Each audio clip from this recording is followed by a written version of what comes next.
That's right. So when that risk does go up, so can your anxiety, especially if you've had severe weather in the past. But there are ways to manage an increasing level of uneasiness. We want to talk live now about storm anxiety to Dr. Gene Beresin, the executive director at the ClayCenter for Young Healthy Minds at Massachusetts General Hospital. Doctor, thank you so much for joining us. I think we all get a little scared when we hear just the sound of thunder even, but why do we get anxiety as storms loom, and is it just a symptom of a bigger problem?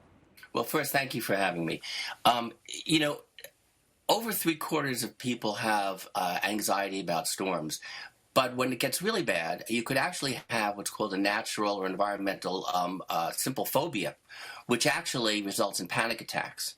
That's the most severe case, and that would be, rapid heart rate, feelings of dizziness, almost feeling like you're about to faint, tremulous. Really? And those kinds of phobias, even though they're not very common, maybe 10%, are the extreme form of storm anxiety. But most people, given what we've been seeing over the last number of years, have considerable anxiety around storms.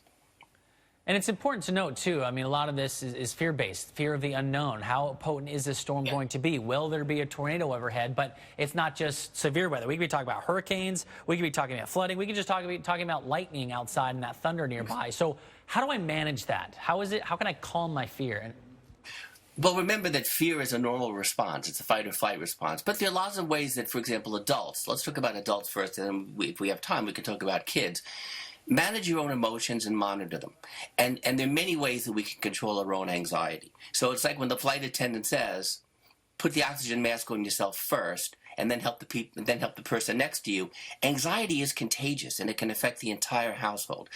Meditation, relaxation techniques, yoga, good sleep, diet, exercise, using creative arts, reading, prayer. I mean, these are all tried and true methods that help us control our anxiety. So that's number one.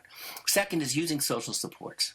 We're pack animals, we human beings, and we get tremendous relief by talking with partners, friends, family, and get some assistance.